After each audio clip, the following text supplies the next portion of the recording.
Hey guys, how's it going? It is Kyra here with another Infinite Magicraid video, and in today's video, we're going to be breaking down the February 16th patch notes. But before we get into that, I do need to shout out today's sponsor, which is Aptoid. Use promo code KyraMobile5 to save up to 20% on purchases. So how this works, and the reason why I partnered with them, is that if you're going to be spending money on these games, you just get a discount. It's really that simple.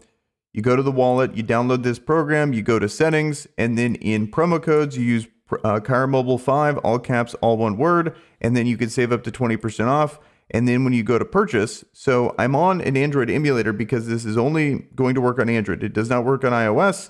When you go to purchase something, like let's say I'm just picking something to show the biggest percentage here, so you can really see the difference. Boom, right there immediately, I save $13 if I were to spend on something like this. Then you get purchases back that is going to bank up in your AppCoin credits. And then once you have enough to purchase something all outright with these extra credits, then you'll be able to purchase that as well. That's how you get that up to 20% off discount. So thanks for Aptoid for sponsoring this video. And now let's get back to the content. Okay, so I've already covered the new heroes that are coming out. So if you want to know my thoughts on Isabelle, Alicia, and Inna here, I'll have a pinned card for that video because I break them all down in depth in that video. And then we'll probably have another one coming out later today where we actually get to see the numbers and can try them out in the kind of test client thing in the gallery. So there's a couple other things in this patch that I think are actually pretty good. So Miracle Wish, I'm pretty, when I see these, it takes an insane one for me to get excited for something like this. And even still, for most people, this is something that you're not going to really be able to participate in that much because of just how few of these Miracle Wish shards you actually get. But this is one that I would probably pass on. I do think if you're a massive whale that Alicia's worth going for because at E3, I think she's absolutely insane. But for 99% of people, who cares? And then Tifia was lackluster. I ended up going for her. I thought she would be probably pretty good, but turns out, nope, that is just not the case. And then Guana, great character. I have her. I'm using her. I think she's good. Nasil, apparently in higher end arena, he seems to be kind of getting phased out with the addition of Pollen. And then lastly, Inna, I also think is going to be an amazing character, but I do want to see her numbers first before recommending pulling on her. So then with that, and then also epic wise, I think all of these are actually good epics. So if you happen to be pulling and you don't get the legend, a lot of these epics here are actually really good. Reeves, Cthulhu, Hardak, and Isabelle are all going to be good. Isabelle more so, can't really say too much about just how good she's going to be because we don't know the specific numbers. And for a direct damage dealer, most of the time they're just not that good. Like you can just bet on them to be not good unless they have these crazy numbers associated with them to actually make direct damage good, in my opinion. So it's going to be a tough sell for me to see Isabelle being good. But based on her kit, she at least has things that boost her crit damage up. Whereas if you are a direct damage dealer in this game, you need to have something like that if you have any shot of being a good character. And then next, here, let's talk about the actual changes here. So they added a recommended emblem and recommended aura feature. We'll see how good this is. There's really been no games that I've ever played that actually had a good version of this when it comes to recommending things.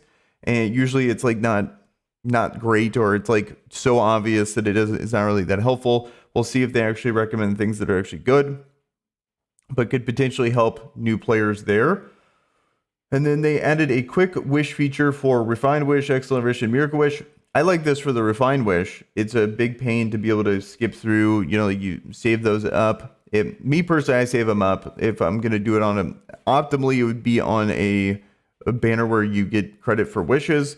But even when I've saved up 1,000 of them or something like that, it really doesn't move the needle too much on that event anyway. You need to pretty much pull a legendary if you really want to be able to hit all the rewards, unless you're saving these up for an incredibly long time. And in that case, the quick wish is going to be nice as well. Also, when it comes to the excellent witches, usually, from my experience, you usually go to pity on these. So it's kind of convenient. You only got to click it a couple times. As a content creator, it definitely takes all the drama out of it to just click this twice and then you're just kind of over with it.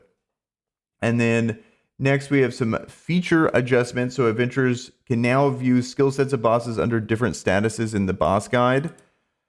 I wonder what that means. I need to see that. Maybe they're making the situation here in the boss guide a little bit better, where when you go to it currently, it's actually like pretty good. You can actually see that, but I want to see how they're changing it from what it is now, because you can get a lot of information there already. And then optimize the purchase feature in the currency store by adding quick purchase. I think this is awesome. It's super tedious. Here, let me actually go to it.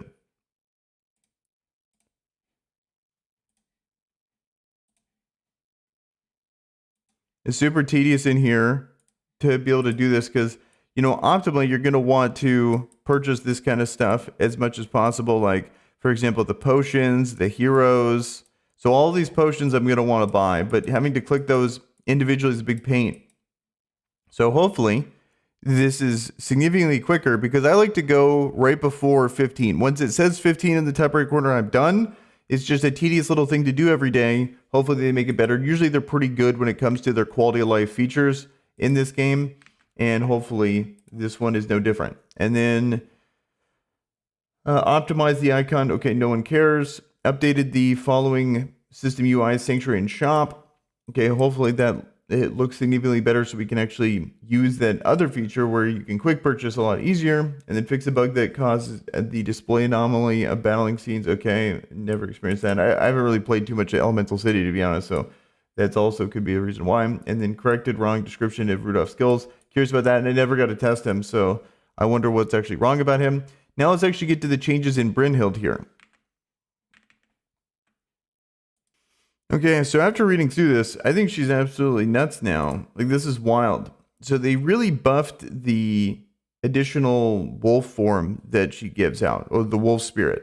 So here's a couple things. The first thing, the reason why I liked her a lot was when you get to her to E3, then she would have the resets the cooldown of all ally skills. But now it's going to do so much more, and they just buffed the damage straight up too. So it's actually pretty crazy. So added on the passive, meanwhile summons wolf spirit to possess self at the beginning of the battle, and counterattacks launched by wolf spirit will deal damage to all enemies. That alone, very good. Then also Brynhild has two battle forms, heavy cannon and heavy sword. Her initial form is heavy cannon, which reduces the direct damage received by 20% and grants her additional 40% effect res. And then here's the active skill here. Here's the changes. After selects an ally and summons Wolf Spirit to possess them, Wolf Spirit can possess up to one ally except self, reducing all the damage taken and possessed by ally by 40%. Meanwhile, Spirit Wolf counterattacks the attacker, dealing 370% of her defense damage when the possessed ally takes active damage. Can be stacked with counterattack. Sick. So you can get that double attack with Catherine. And then added, Spirit Wolf can possess one ally except self. The Spirit Wolf possessed ally cannot have consolidation because they're already reducing the damage by 40%. So makes sense there. It's kind of unfortunate, but makes sense there. And then this is on that active skill, and then the passive skill here takes, so Brynhild deals 28% more direct damage and gains 40% extra crit damage when she's in heavy form. Then the added portion, meanwhile, Wolf Spirit additionally pursues and attacks the main target when the possessed ally releases the basic attacks proactively. So I believe that Wolf Spirit additionally pursues. So it's kind of weird.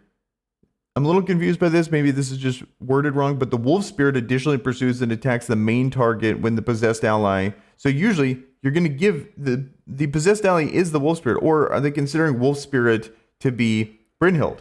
Because she's meanwhile summons Wolf Spirit to possess self at the beginning of battle. So not only does she get possessed, but then she has someone else possessed, but they're both called Wolf Spirit. It's kind of how I'm seeing it. And maybe she gets to attack AoE, but then the other person only gets attacked individually. Not sure. But either way, sounds very good. And then it gets pretty crazy here, especially when you E3 her. But on her exclusive one, added, meanwhile, damage dealt by Spirit Wolf has an additional 40% piercing rate, which increases to 60% when crit is landed. When Brynhild releases Soul of Wolf Spirit on Wolf Spirit possessed allies, grants them Surging Soul for 2 turns, which grants them 1 immediate action turn and increases their crit damage by 40%, probably for 2 turns. You know, as long as you have the Surging Soul. Or what that could mean, well, because it's 2 turns. The reason why, so it's just, you get 1 turn of crit damage. Because it's going to give him the immediate action turn. Surging Soul goes down to 1 turn, and then they have that 40% crit damage. So they get to use 1 nuke or something like that before it just drops off. Then her exclusive 2, nothing too crazy. The silence affected by her basic attack when she's in a different form cannot be removed. And then her exclusive 3 already was very good because I believe it switches out, gets 60% defense. But now when casting Heavy Sword out, increases all allies crit damage by 60% when casting Protein, resets the cooldown of all allies' active skills, and increases their tenacity by 60% for 2 turns. So that's pretty wild, in my opinion, of a change there.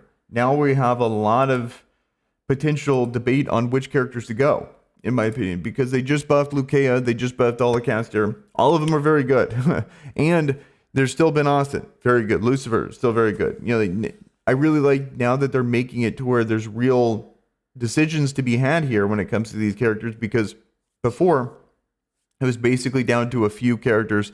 Now it's down to quite a bit. I would say about 5. It's definitely significantly more tough to make a decision on where to go. And these are big decisions, especially when you're trying to figure out that first one. So definitely going to have to make a video discussing which one is the best one to go for nowadays as they keep buffing these. I like that they're also buffing these fast. So if people are thinking about making a decision, it's not going to be the end of the world to just wait a bit and have them buff the other ones, because I wish they prioritized other heroes to buff, in my opinion, because the ones that they buffed in Lucia, people have kind of gone, even though it's niche. Brynhild, people have kind of gone, even though it's niche. But no one's really going like the other characters, in my opinion. Well, I guess Nita's kind of niche, Melcho's kind of niche. But the one that should have gotten buffed immediately, in my opinion, let me find her name, is Madalena. I think she should have gotten the first buff because she's not being used at all. So that's going to do it for these patch notes here. Curious to hear you guys' thoughts down below. And with that, guys, I am out of here. Peace.